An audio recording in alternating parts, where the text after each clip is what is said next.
साहित्य शास्त्र UGC net JRF इकाई 3 भारतीय काव्यशास्त्र इसका सामान्य परिचय। भारतीय काव्यशास्त्र से अभिप्राय मूलतः संस्कृत काव्यशास्त्र से है। संस्कृत में काव्यशास्त्र का प्रथम आचार्य भरत मुनि को माना जाता है। बलदेव उपाध्याय इनका समय दूसरी शती मानते हैं। संस्कृत में साहित्य के लिए काव्य शब्द का प्रयोग किया जाता है। काव्य दृश्य काव्य, नाटक, श्रव्य काव्य, गद्य जिसमें कहानी उपन्यास आदि, और पद्य जिसमें कविता। काव्य से संबंधित विभिन्न पक्षों का अध्ययन करने वाले शास्त्र को काव्यशास्त्र कहा जाता है। इसमें काव्य के लक्षण, हेतु, प्रयोजन, गुण, दोष आदि का विवेचन किया गया है। आधुनिक काल में काव्य के स्थान पर साहित्य शब्द प्रचलित हो गया। ऐसे में काव्य शास्त्र को साहित्य शास्त्र कहा जाने लगा।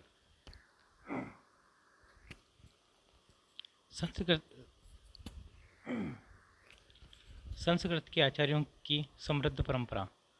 आचार्य समय और ग्रंथ भरत मुनि, दूसरी शती ईसा पूर्व से दूसरी शती ईस्वी। ग्रंथ नाट्यशास्त्र भामा, छठी शती का मध्यकाल। ग्रंथ काव्यालंकार दंडी, सातवीं शती का उत्तरार्ध। ग्रंथ काव्यादर्श भामा विवरण वामन, 8 से 9वीं शती के बीच। ग्रंथ काव्यालंकार सूत्रवत्ती उद्भट, 9वीं शती का पूर्वार्ध। ग्रंथ काव्यालंकार सार संग्रह रुद्रट, 9वीं शती का आरंभ। काव्यालंकार श्री संकुक, 9वीं शती का प्रथम चरण। ग्रंथ पहला भुवनाभ्युदय, दूसरा नाट्यशास्त्र की टीका।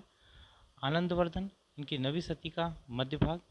ग्रंथ ध्वन्यालोक राजशेखर, 9 से 10वीं शती। काव्य मीमांसा मुकुल भट्ट, 9 से 10वीं शती। अभिधा वृत्ति मात्रका भट्ट लोलट, 9वीं शती का आरंभ। नाट्यशास्त्र की टीका भट्ट नायक, 9वीं का अंतिम और 10वीं का आरंभ। हृदय दर्पण भट्ट तोत, 10वीं शती। इनके काव्य कौतुक धनंजय, 10वीं शती। 10 रूपक और कुंतक, 10 से 11वीं शती। वक्रोक्ति जीवितम।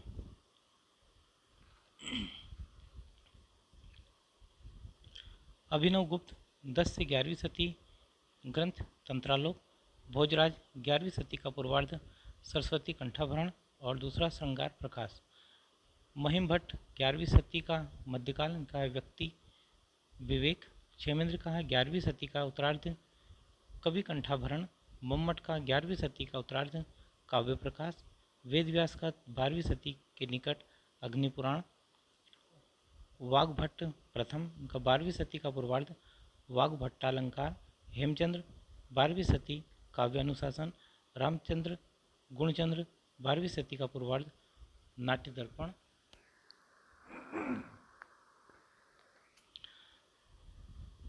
रुयक, 12वीं शती का मध्यकाल। इनका है अलंकार सर्वस्व और दूसरा साहित्य मीमांसा। अमरचंद्र, 12वीं शती का मध्यकाल। इनका है काव्य कल्पलता और शोभकार मित्र। इनका है 12वीं शती के अलंकार रत्नाकर। और शारदा ने इनके 13वीं शती का भाव प्रकाशन। जयदेव का 13वीं शती का मध्यकाल। चंद्रालोक विद्याधर का है 13वें शतक का अंत, 14वें शतक का आरंभ। एकावली विद्यानाथ का 14वीं शती। प्रतापरुद्र यशोभूषण भानुदत्त मिश्र का 13वीं से 14वीं शती। इनके रसमंजरी और रसतरंगिणी विश्वनाथ की है 14वीं शती। साहित्य दर्पण विश्वेश्वर कवि चंद्र की 14वीं शती। चमत्कार चंद्रिका रूप गोस्वामी 16वीं शती का पूर्वार्ध। इनका उज्ज्वल नीलमणि और भक्ति साम्रत सिंधु और शेखर केशव मिश्र 16वीं शती। इनका अलंकार शेखर। कवि कर्णपुर 16वीं से 17वीं शती। अलंकार कौस्तुभ और अप्पय दीक्षित इनकी 16वीं 17वीं शती। वृत्ति वार्तिक और पंडित राज जगन्नाथ 17वीं शती का मध्य भाग। इनकी है रस गंगाधर और अकबर शाह 17वीं शती। इनका है श्रृंगार मंजरी। विश्वेश्वर पंडित 18वीं शती का अलंकार कौस्तुभ। सत्यदेव चौधरी ने उद्भट के पहले ही इनका स्थान माना है। बलदेव उपाध्याय और गणेश त्र्यंबक की मान्यता भी यही है।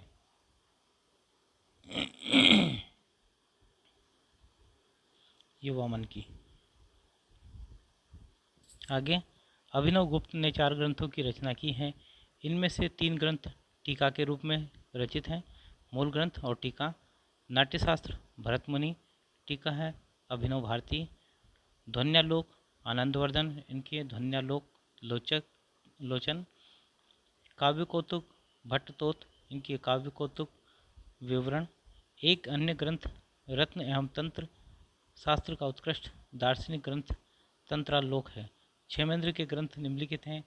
इनमें कवि कंठाभरण, औचित्य विचार चर्चा और सुव्रत तिलक और दशावतार चरित्र।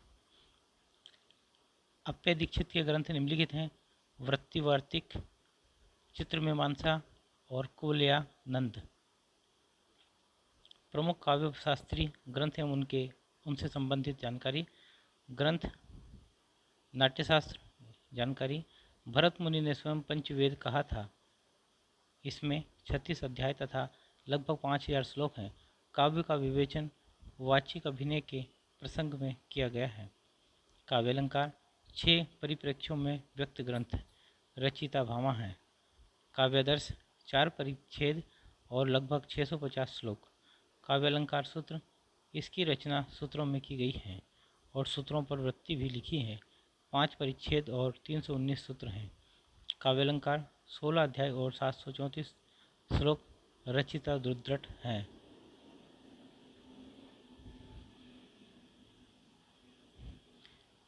ध्वन्यालोक 4 उद्योग अध्याय। कारिका में रचना और वक्रोक्ति जीवितम 4 उन्मेष अध्याय।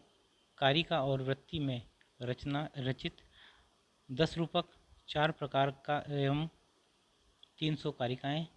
व्यक्ति विवेक 3 अध्याय। काव्य प्रकाश 10 उल्लास अध्याय। चंद्रालोक 10 मयूख अध्याय और 35 अनुष्टक श्लोक अलंकार ग्रंथ। साहित्य दर्पण 10 परिच्छेद अध्याय और प्रताप रुद्र स्वभूषण 9 प्रकरणों में। एकावली काव्य प्रकाश की शैली पर रचित ग्रंथ। अभिनव भारती 10 रूपक नाट्य दर्पण और भाव प्रकाशन, ये चारों ग्रंथ नाट्यशास्त्र से संबंधित हैं। रस संप्रदाय प्रवर्तक संबंधित आचार्य। रस भरतमुनि, भट्ट लोलट, संकोट, भट्टनायक, रामचंद्र गुणचंद्र, शारदा तनय, विश्वनाथ। अलंकार भामा, दंडी, उद्धट, रुद्धट। रीति का वामन, ध्वनि का आनंदवर्धन, अभिनवगुप्त, मम्मट, रैयक, विद्याधर, जगन्नाथ। वक्रोक्ति का कुंतक, औचित्य का क्षेमेंद्र। ध्वनि विरोधी विद्वान प्रतिहारेंदुराज, कुंतक, भट्टनायक, धनंजय, महिभट्ट। अलंकार विरोधी विद्वान आनंदवर्धन, मम्मट, विश्वनाथ, जगन्नाथ। रीति विरोधी विद्वान कुंतक। काव्य लक्षण। काव्य की परिभाषा ही काव्य लक्षण है। आचार्यों ने 3 आधारों पर काव्य लक्षण को विभाजित किया है। शब्द और अर्थ द्वारा, केवल शब्द द्वारा, रस और ध्वनि द्वारा। काव्य संस्कृत के काव्य लक्षण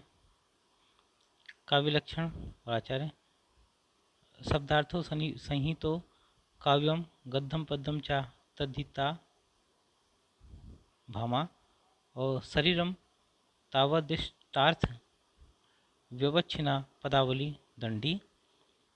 काव्य शब्दों अयं गुणालंकार संस्कृत्यो शब्दार्थो वर्तते वामन। ननु शब्दार्थो काव्यम रुद्रट। शब्दार्थ शरीरम तावत काव्यम। और साह दय हृदयालादि शब्दार्थ मयत यत्तुमेव काव्य लक्षणम, ये भी आनंदवर्धन। गुणवदलंकृत्यम वाक्य में काव्यम राजशेखर और इनका ही शब्दार्थियों यर्थ यर्था वत्स भावेन विद्या साहित्य विधा रे भी राजशेखर की शब्दार्थों सहितो वक्र कवि व्यापारशालिनी वंदे व्यवस्थितो काव्यम तद्दिदाहा दकारिणी कुंतक निर्दोष गुणवत् काव्यमलंकारे लंकृतम रसान्वितम कवि कुर्वन् कीर्ति प्रतिच विन्दति भोजराज तद्दोषो शब्दार्थो सगुणावलंकृति पुनः क्वापि मम्मट और काव्य विशिष्ट शब्दार्थ साहित्य सदलंकृति क्षेमेंद्र साधु शब्दार्थ संदर्भ गुणालंकार भूषितम स्फुटिरीति रसोपेतम काव्यम कुवित कीर्त्य वाग्भट अदोषो सगुणो सालंकारो च शब्दार्थो काव्यम हेमचंद्र निर्दोषा लक्षणवती सरीतिर्गुणभूषणा सालंकार रसानेक वृत्ति वार काव्य नामवाक जयदेव इहि विशिष्टो शब्दार्थो काव्यम समुद्रबंध वाक्यम रसात्मकम काव्यम विश्वनाथ शब्दार्थो वपुरस्य शब्दार्थ वपुस्ताक्य काव्यम विद्याधर रमणीयार्थ प्रतिपादकः शब्दः काव्यम जगन्नाथ।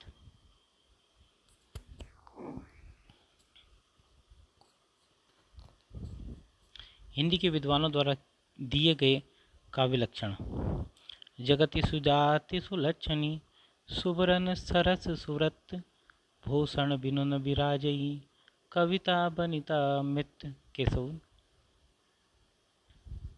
यद्यपि दोष बिन गुण सनहित अलंकार सोलीन कविता बनिता छवि नहीं रस बिन तदपि प्रवीण श्रीपति सगुन अलंकारन सहित दोष रहित जो होय शब्द अर्थ वारो कवित विबुध कहत सब कोई चिंतामणि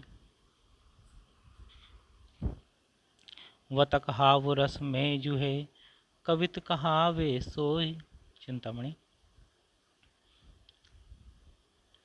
दोष रहित अरुगुण सहित कछुक अल्प अलंकार शब्द अर्थ सो कवित है ताको करो विचार कुलपति मिश्र जग ते उद्भुत सुख सदन शब्दरु अर्थ कवित यह लक्षण मैंने कियो समुझ ग्रंथ बहुचित कुलपति मिश्र वर्णन मनरंजन जहाँ रीति अलौकिक होय निपुण कर्म कवि जो जुति ही काव्य कहत सब कोई श्रुति मिश्र शब्द जीवति ही अर्थ मन रस में सुजस शरीर चलत वहे जुग छंद गति अलंकार गंभीर कविदेव सगुन पदार्थ दोष बिन पिंगल मत अविरुद्ध भूषण जुत कवि कर्म जो सो कवित कही शुद्ध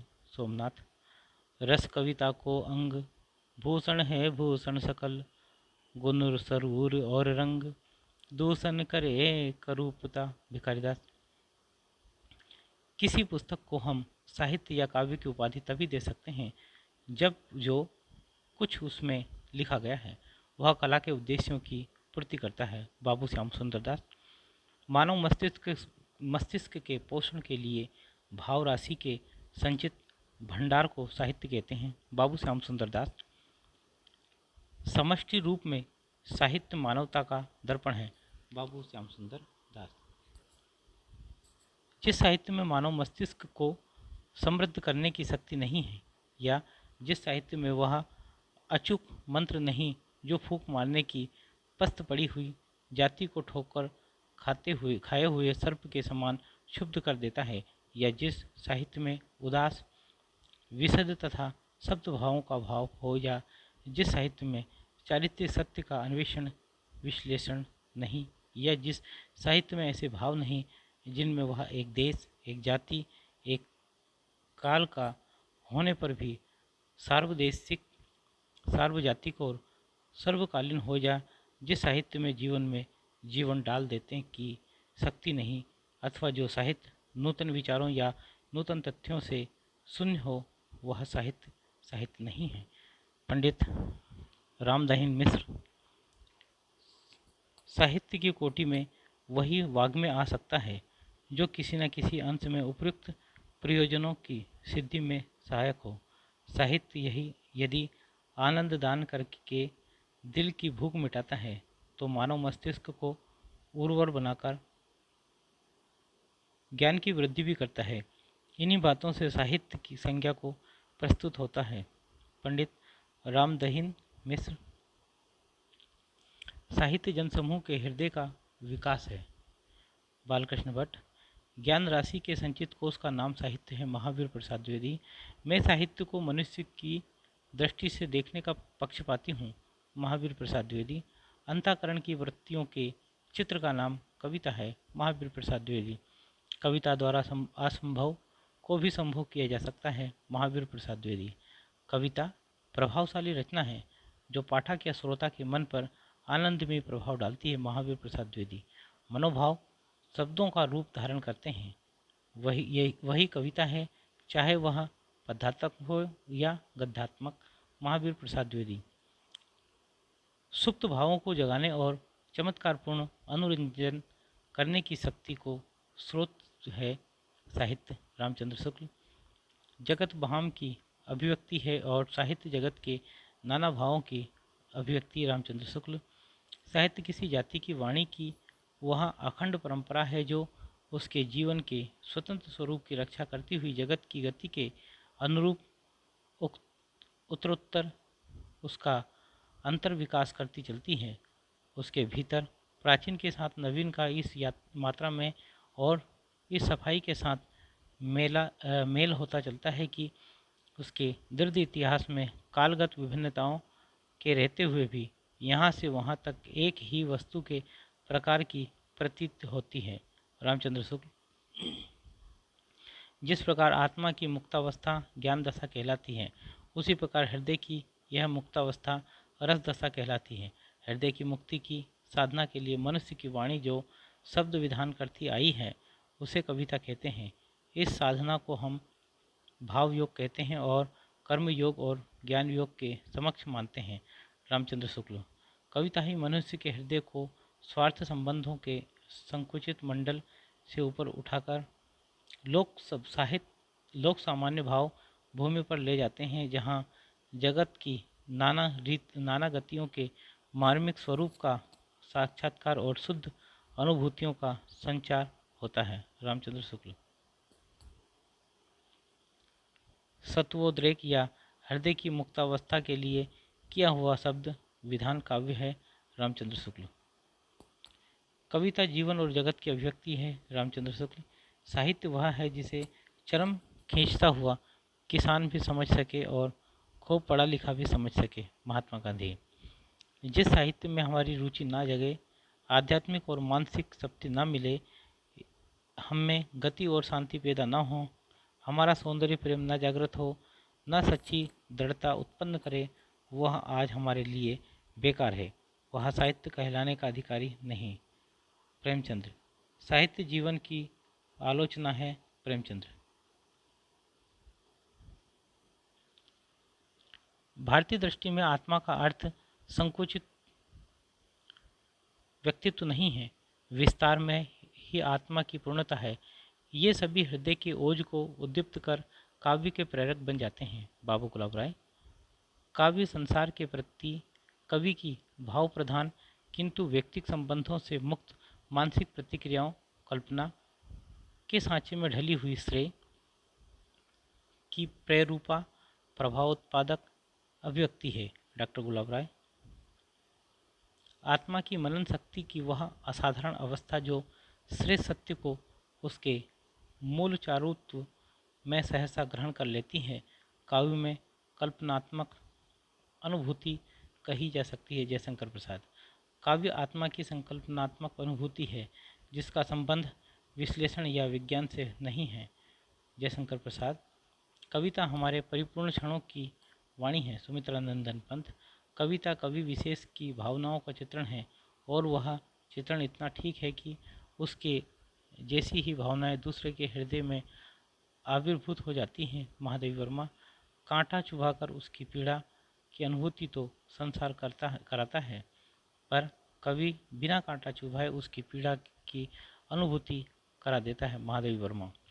काव्य तो यकृत मानव अनुभूतियों का नैसर्गिक कल्पना के सहारे ऐसा सौंदर्यमय चित्रण है जो मनुष्य मात्र में स्वभावतः अपने अनुरूप भावोच्छ्वास और सौंदर्य संवेदन उत्पन्न करता है।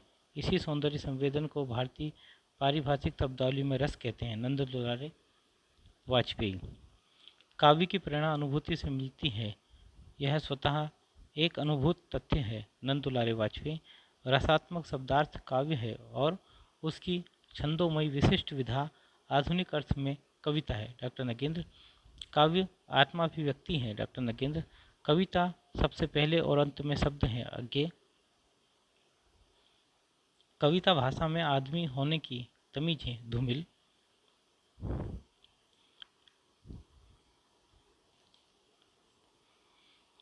पाश्चात्य काव्य लक्षण। आदर्श का प्रदर्शन ही कविता है और कविता का तथ्य है कल्पना। अरस्तु। Poetry is an imitations of nature of pathetic and numerous speech. कविता रागात्मक और छंदोबद्ध भाषा के माध्यम से प्रकृति का अनुकरण है। ड्राइडन। और कविता हमारे प्रबल भावों का सहज उच्छलन है। वर्ड्सवर्थ। कविता सर्वोत्तम शब्दों का सर्वोत्तम क्रम है। कॉलरिज। कविता सुखद और उत्कृष्ट मस्तिष्क द्वारा सुखद और उत्कृष्ट क्षणों का संग्रह है। पी.बी. शैली। हमारे सबसे मधुर गीत वही हैं जो हमारे सर्वाधिक विषादपूर्ण विचारों की अभिव्यक्ति है। पी.बी. शैली। कविता सौंदर्य का लयात्मक सृजन है। Adler Allan Poe.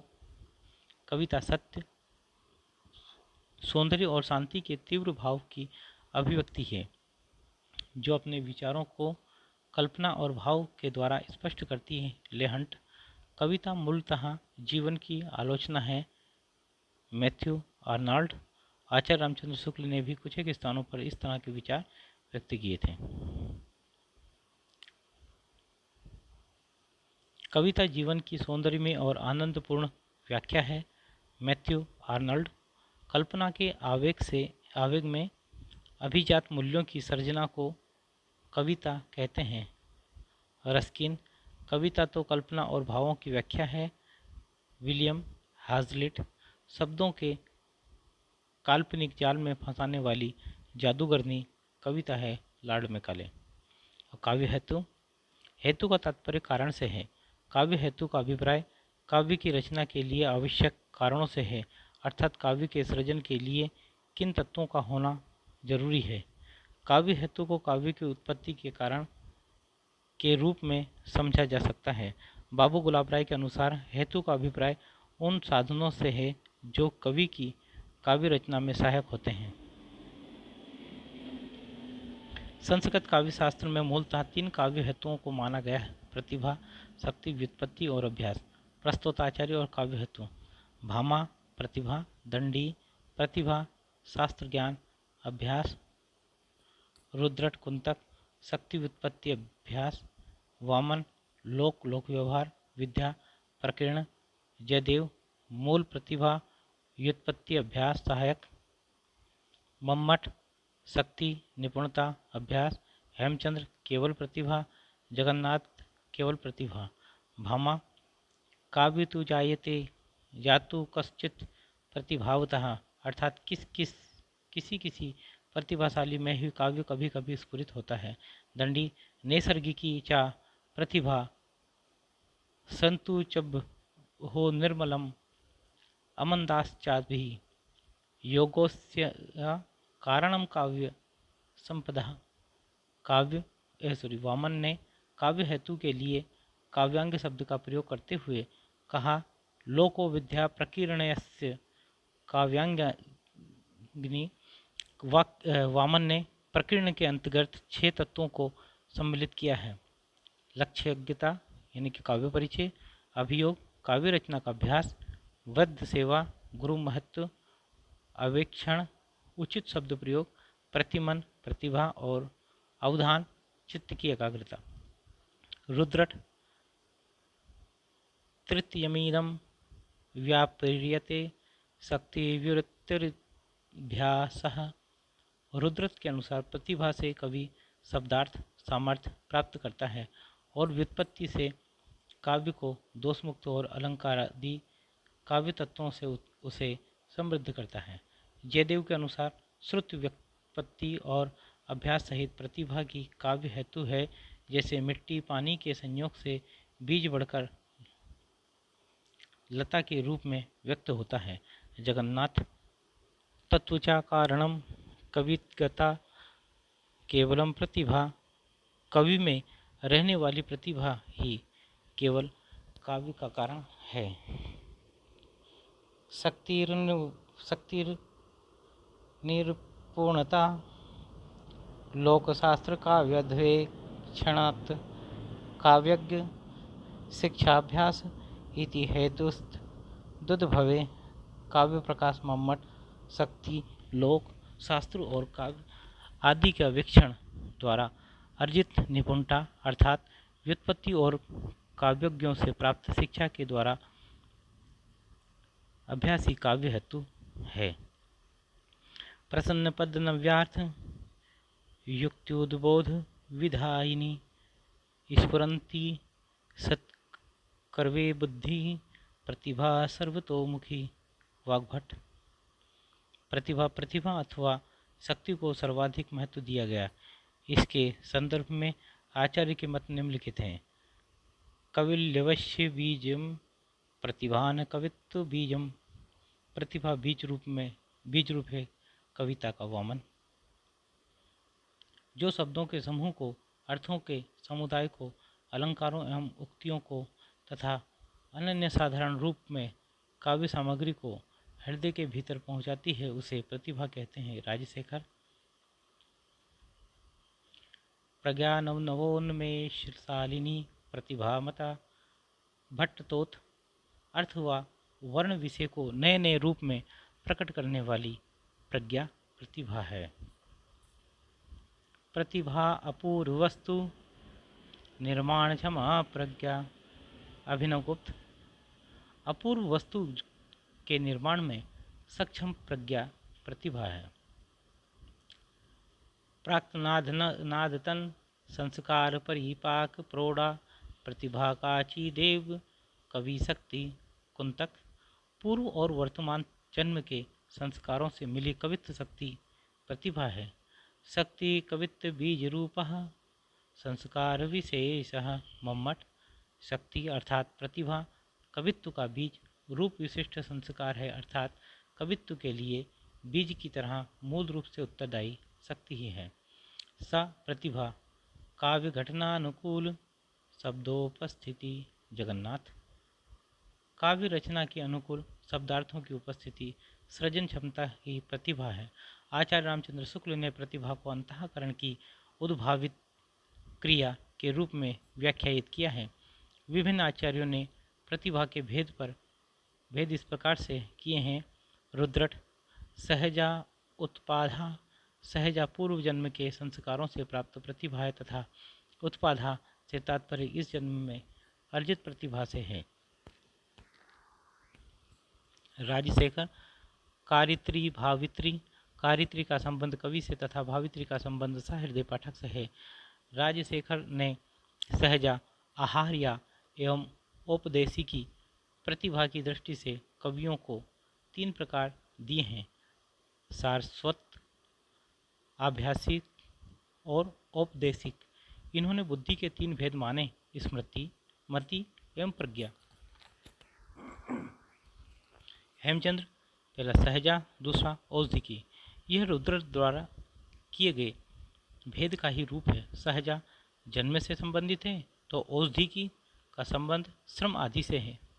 व्युत्पत्ति विभिन्न काव्यों, शास्त्रों और लोक व्यवहार से प्रारंभ किए गए ज्ञान को व्युत्पत्ति कहते हैं। इसी से इसका अर्थ बहुज्ञता भी लिया जाता है।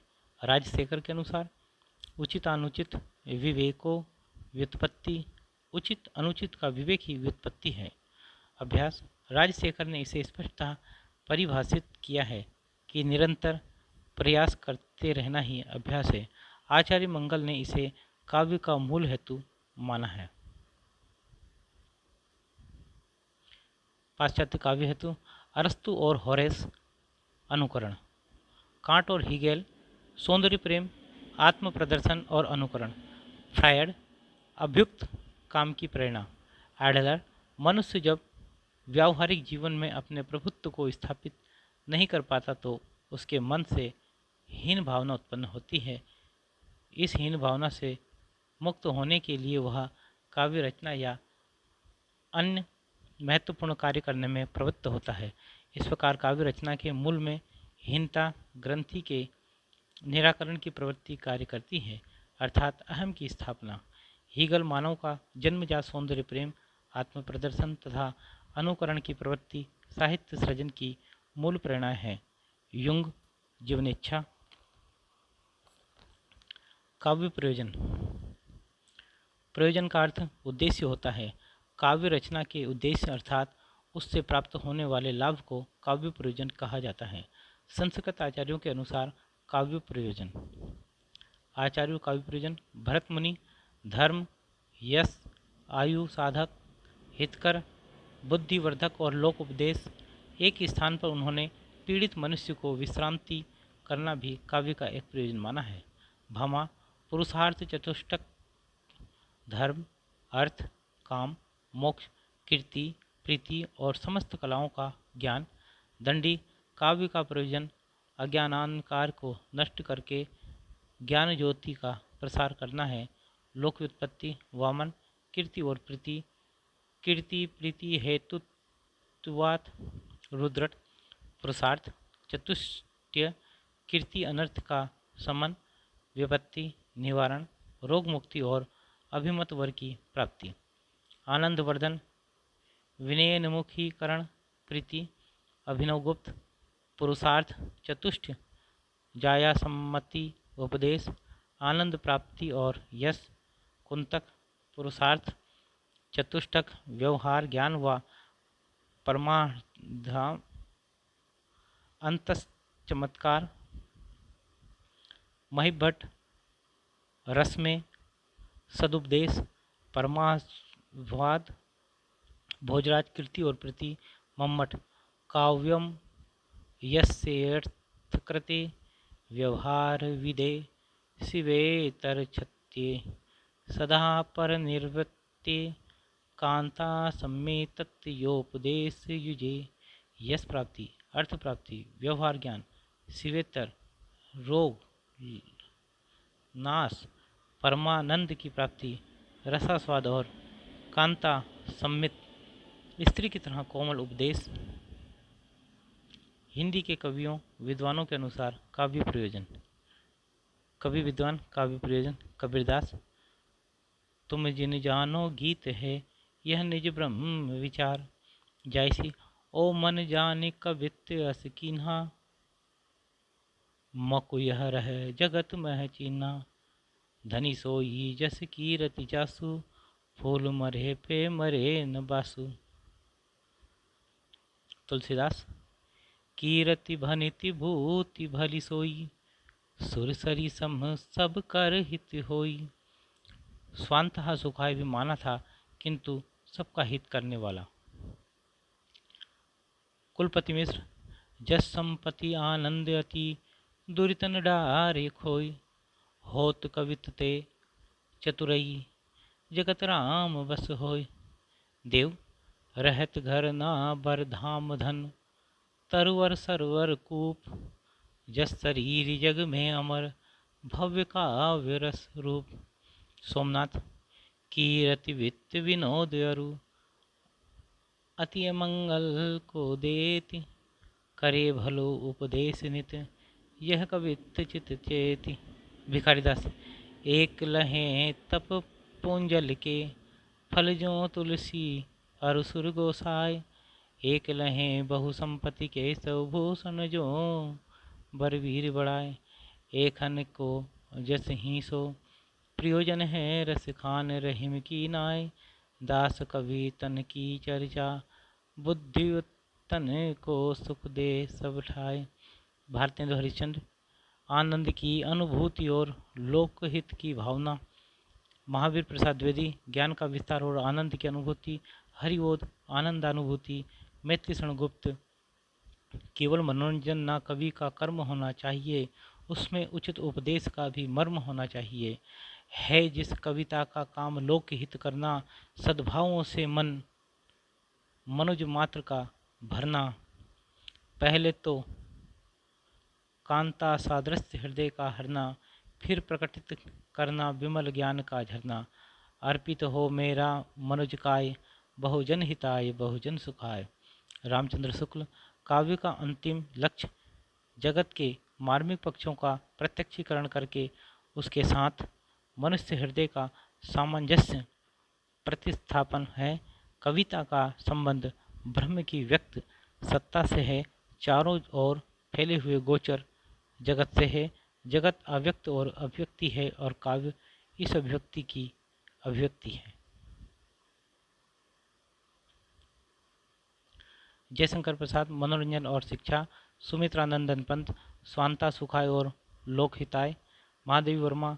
मानव हृदय में समाज के प्रति विश्वास उत्पन्न करना। हजारी प्रसाद द्विवेदी। मानव कल्याण। नंद दुलारे वाजपेयी। आत्मानुभूति डॉक्टर नगेंद्र। आत्माभिव्यक्ति बाबू गुलाब।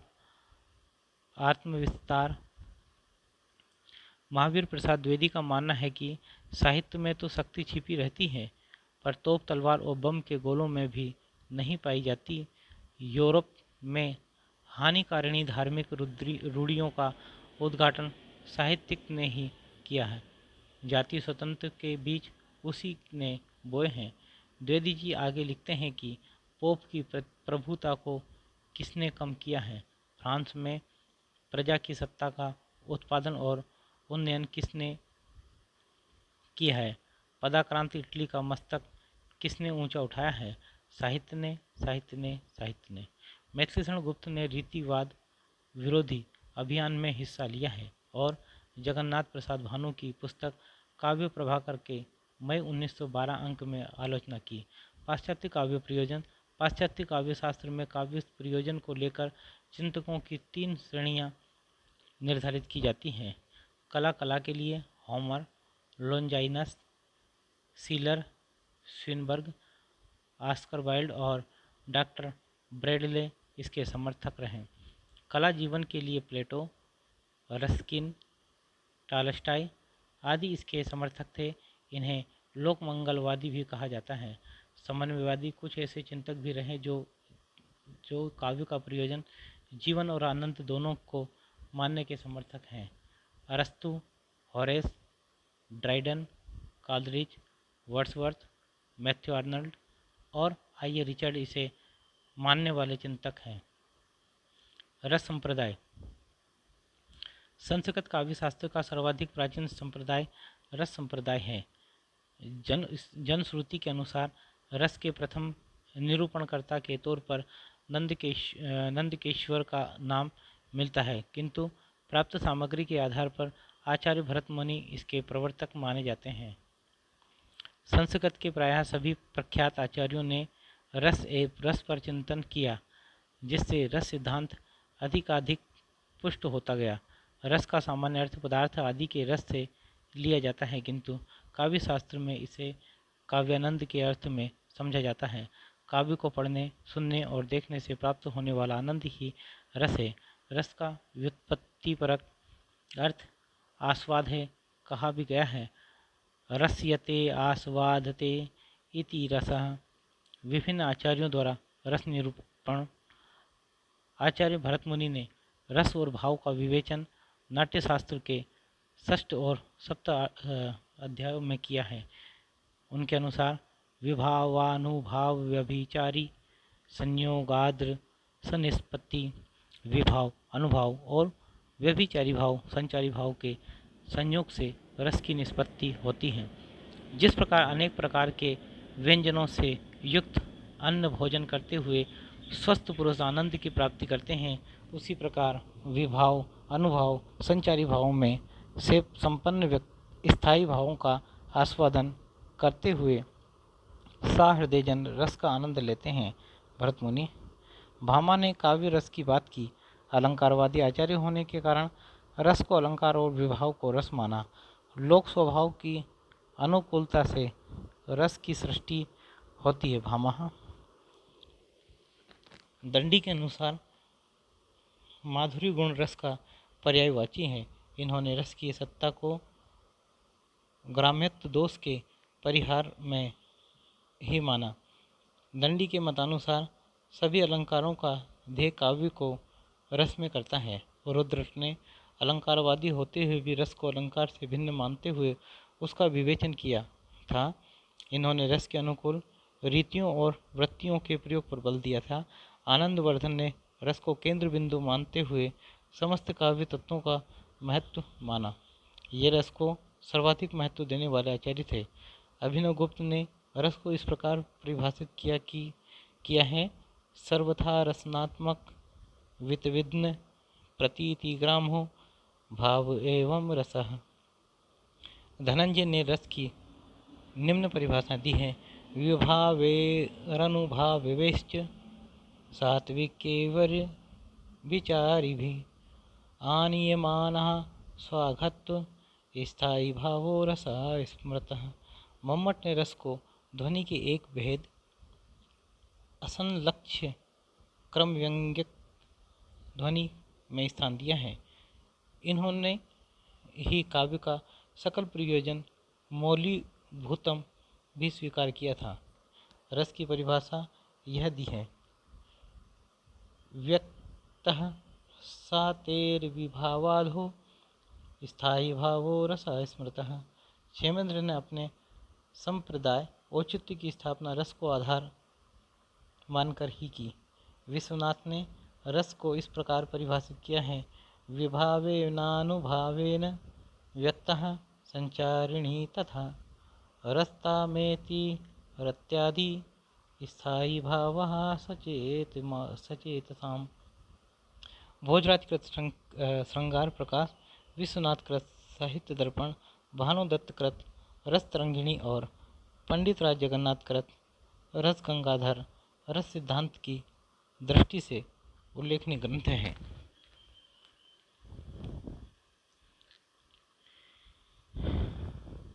रस के चार अंग। स्थायी भाव, रस के भेद के साथ इसके भेदों की चर्चा की जाए। विभाव, विभाव में आलंबन और उद्दीपन। अनुभव, अनुभव में कायिक, आंगिक, वाचिक, आहार्य और सात्विक। सात्विक के अंदर है स्तंभ, स्वेद, रोमांच, स्वरभंग, कंप, विवर्ण, अश्रु, प्रलय और संचारी भाव संख्या 33 है। स्थायी भाव, सहृदय के मन में जो भाव सदा विद्यमान रहते हैं उन्हें स्थायी भाव कहते हैं। जिसके अंतःकरण में ये जागृत होते हैं उस व्यक्ति को आश्रय कहते हैं। विभाव, स्थायी भावों को जागृत करने वाले कारण व्यक्ति या परिस्थितियाँ विभाव कहलाते हैं।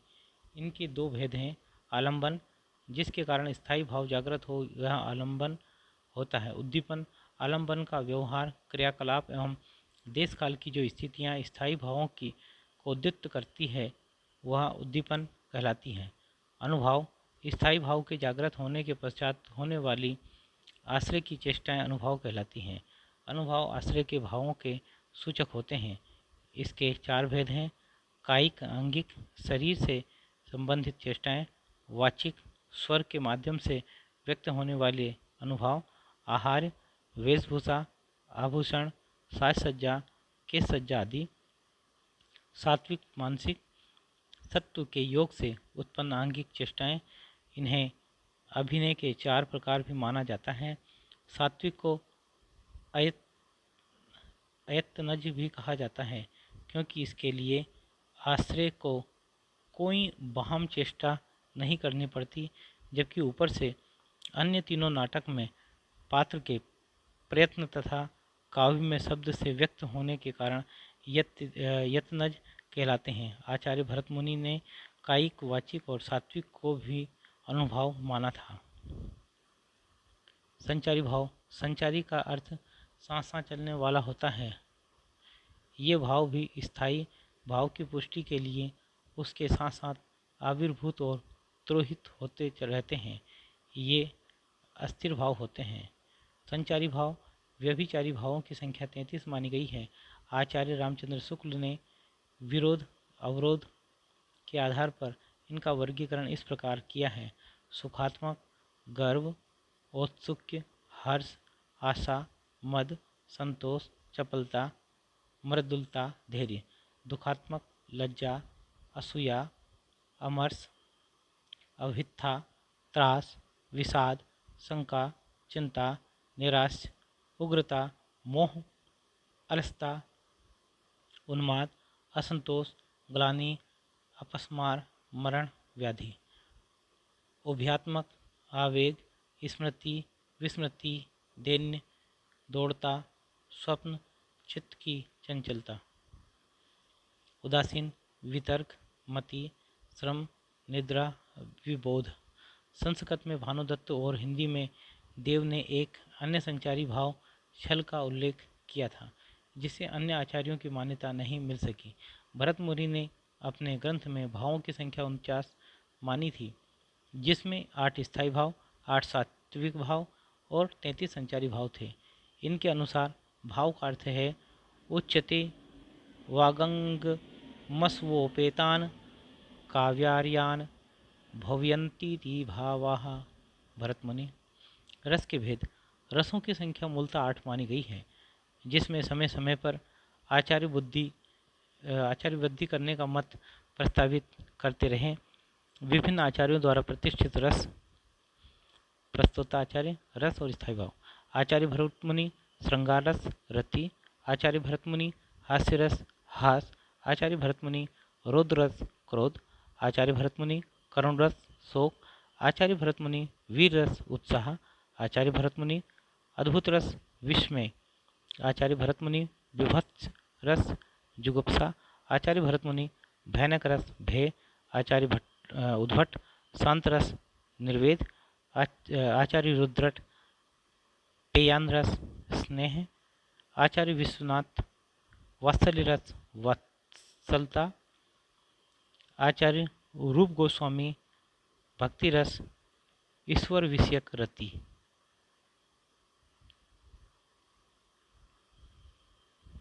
आचार्य भरत ने 8 रसों को मान्यता तो दी थी, किंतु प्रमुख 4 को ही माना था: श्रृंगार, रौद्र, वीर और विभत्स। फिर श्रृंगार से हास्य, रौद्र से करुण, वीर से अद्भुत और विभत्स से भयानक रस की उत्पत्ति मानी थी। दंडी ने भी 8 रसों को ही स्वीकृत किया था। मुख्यतः 9 रसों को स्वीकृत किया जाता है: श्रृंगार, हास्य, रौद्र, करुण, वीर, उद्भुत, विभत्स, भयानक और शांत रस। भरत मुनि हास्य रस को सर्वाधिक सुखात्मक रस मानते हैं। भरत हास्य रस के मूल में विकृति भाव स्वीकार करते हैं। आचार्य विश्वनाथ, अभिनव गुप्त, हेमचंद और भानुदत्त आदि ने वात्सल्य रस को स्वतंत्र रस के रूप में मान्यता दी है। आचार्य मम्मट ने इसे खारिज किया। महाकवि सूरदास के पूर्णतः प्रतिष्ठित होने के बाद 10वें रस के तौर पर वात्सल्य रस को भी स्वीकारा जाने लगा। रुद्रट ने श्रृंगार रस को 4 भागों में बांटा है: संयोग, वियोग, प्रच्छन्न, प्रकाश। रुद्रट ने शांत रस का स्थायी भाव सम्यक ज्ञान माना था। अभिनवगुप्त ने शांत रस का स्थायी भाव तृष्णाजन्य सुख को माना था। एक भाव के साथ अनेक भावों का एकत्र होना भाव सबलता कहलाता है। स्थायी भाव में अनुदित रूप से प्रवृत्त आस्वाद को रसा भाव कहते हैं। रसों के पारस्परिक संबंध के संदर्भ में 2 अवधारणाएं महत्वपूर्ण हैं: रस मैत्री और रस विरोध। जब अनुकूल भाव वाले भिन्न भिन्न रस एक दूसरे के आस्वादन में सहायक बनते हैं तो उसे रस मैत्री कहते हैं। निम्नलिखित रस मैत्री समूह है: श्रृंगार और हास्य, श्रृंगार और अद्भुत, करुण और शांत, करुण, भयानक और विभत्स, जब रसों की निकटता एक दूसरे के आस्वादन में बाधक होने लगे तो उसे रस विरोध कहते हैं। इसके 3 आधार माने जाते हैं: आलंबन की एकता में, आश्रय की एकता में, निरंतरता विभावों की एकता में। श्रृंगार रस का संबंध कोशी की वृत्ति तथा उद्धत रस अद्भुत रस का भारतीय वृत्ति से है। नोट: वृत्ति की चर्चा नाटक अध्याय में की गई है। सर्वोत्कृष्ट रस रसराज श्रृंगार। आचार्य भरत मुनि ने श्रृंगार रस के संबंध में लिखा कि संसार में जो कुछ भी पवित्र, उज्ज्वल, विशुद्ध और दर्शनीय है, उसकी उपमा इससे दी जा सकती है। आचार्य भरत मुनि, रुद्रट, आनंदवर्धन, अभिनवगुप्त, हेमचंद्र, विद्याधर और विश्वनाथ के श्रृंगार को सर्वोत्कृष्ट रस घोषित किया। भोजराज और अग्निपुराणकार तो इसे एकमात्र रस मानते थे। करुण रस। भरत बहुभूति ने करुण रस को मूल रस मानते हुए उत्तर रामचरित में लिखा, एको रसः करुण एव। करुण रस की तीव्रता को आनंदवर्धन श्रृंगार से भी अधिक मानते हैं। हिंदी साहित्य में रामचंद्र शुक्ल करुण रस का स्थायी भाव करुणा मानते हैं। वीर रस। आचार्य भरत वीर रस के 3 भेद मानते हैं: दानवीर, धर्मवीर, युद्धवीर। विश्वनाथ वीर रस के 4 भेद मानते हैं: दानवीर, दयावीर, धर्मवीर, युद्धवीर। पंडित राज जगन्नाथ वीर रस में सत्यवीर और पांडित्य वीर का उल्लेख करते हैं। वीर रसों में युद्धवीर की प्रधानता मानी जाती है। अन्य: अभिनवगुप्त ने शांत रस, नारायण पंडित ने आश्चर्य रस और रूप गोस्वामी ने मधुर रस को मूल रस माना।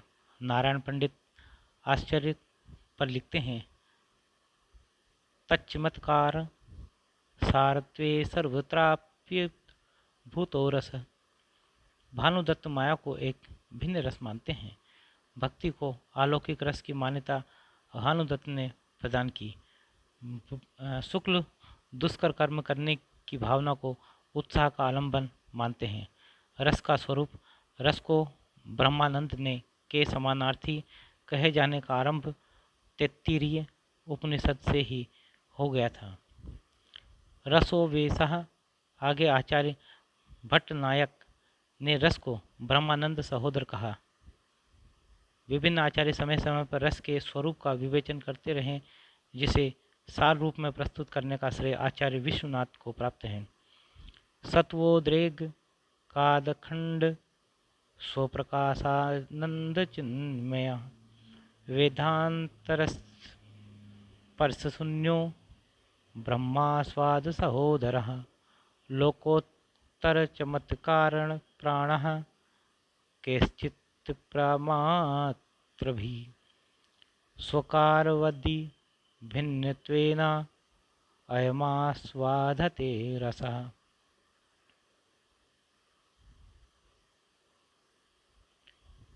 अर्थात रस अखंड, स्वप्रकाश, आनंद में, चिन्मय, आत्मा की तरह शुद्ध, चेतन नहीं परंतु सचेतन प्राणवान आनंद है। वेदांतर स्पर्श शून्य रसास्वादन के समय अन्य किसी वेद ज्ञान की उपस्थिति खत्म हो जाती है।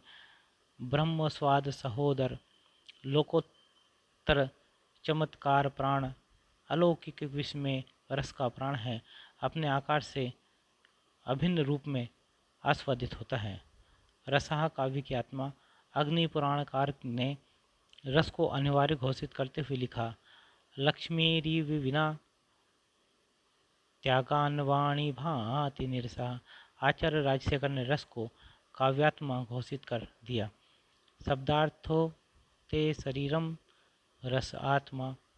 अनेक परवर्ती आचार्यों ने रस को काव्यात्मा माना। कुछ मत निम्नलिखित हैं: अभिनवगुप्त रसनेन सर्वजीवित काव्यम, महिम भट्ट काव्य स्यात्पति संगीनी रसादि रूपे न कस्यचित् विभीतः। मम्मट ये रसस्याम गिनः विश्वनाथ वाक्यम रसात्मकम काव्यम। जगन्नाथ रमणीयार्थ प्रतिपादकः शब्दः काव्यम, हिंदी में रस विवेचन। हिंदी में रीतिकालीन कवियों आचार्यों ने जो इस संबंधी विवेचन किया वह प्राय संस्कृत काव्यशास्त्र का अनुकरण ही था।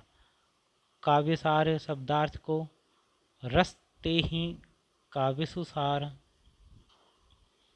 भूलि कहत नवरस, सुकवि सकल मूल सिंगार, सबको केशव दास कही नायक है सिंगार। आधुनिक कालीन विद्वानों ने रस संबंधी मौलिक विवेचन तो किया, किंतु वह प्राय रस निष्पत्ति एवं साधारणीकरण के संदर्भ में ही किया गया, जिसका विवेचन अगले अध्याय में किया जाएगा। वहाँ उनके अन्य उल्लेख्य मत दिए जा रहे हैं। रस कविता का सबसे बड़ा गुण है। महावीर प्रसाद द्विवेदी। मृत जाति को कवि जिलाते रस सुधा के योग में मैथिलीशरण गुप्त। हृदय की मुक्त अवस्था रस दशा कहलाती है रामचंद्र शुक्ल। रस अमर है, वह काव्य का सबसे महत्वपूर्ण अंग भी है। जब तक काव्य रहेगा रस की सृष्टि निरंतर होती रहेगी। डॉक्टर राम कुमार वर्मा। डॉक्टर नगेंद्र को तो कहलाते ही रसवादी आचार्य हैं।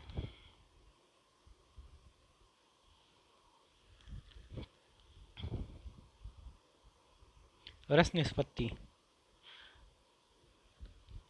रस की सर्वप्रथम व्याख्या भरत मुनि कृत नाट्यशास्त्र में मिलती है। निष्पत्ति शब्द का प्रथम प्रयोग भरत मुनि ने रस सूत्र में किया। भरत मुनि का रस सूत्र रस की निष्पत्ति को ही व्यक्त करता है, अतः उसकी व्याख्याएं भी रस निष्पत्ति से संबद्ध हैं। भरत मुनि के रस सूत्र विभावानुभाव व्यभिचारी संयोगाद्र सनिष्पत्ति को परवर्ती आचार्यों द्वारा स्वीकृति तो मिली, किंतु इसके दो पदों संयोग और निष्पत्ति का स्पष्ट अर्थ निर्दिष्ट न होने के कारण इसकी विभिन्न व्याख्याएं की गई। रस निष्पत्ति से तात्पर्य है काव्य आस्वाद की प्रक्रिया। काव्य आस्वाद का प्रश्न रचना में कवि द्वारा रस के सृजन तथा पाठ द्वारा उस रस को ग्रहण किए जाने की प्रक्रिया से संबंधित है।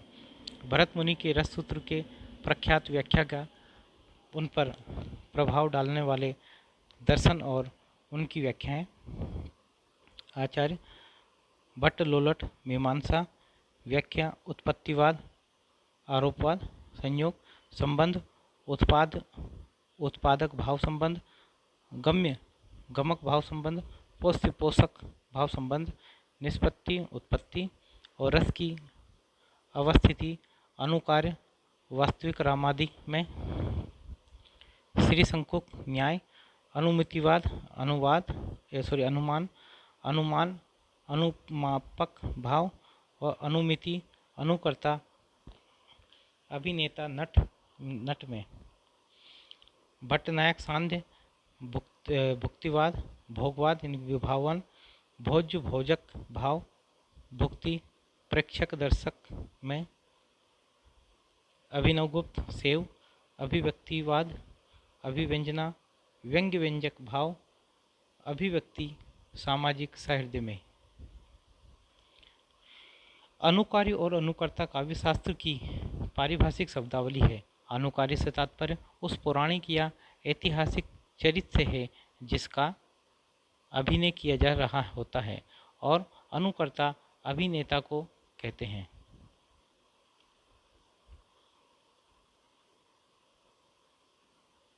भट्ट लोलट का उत्पत्तिवाद। निष्पत्ति का अर्थ उत्पत्ति करने से इसके सिद्धांत को उत्पत्तिवाद कहा गया।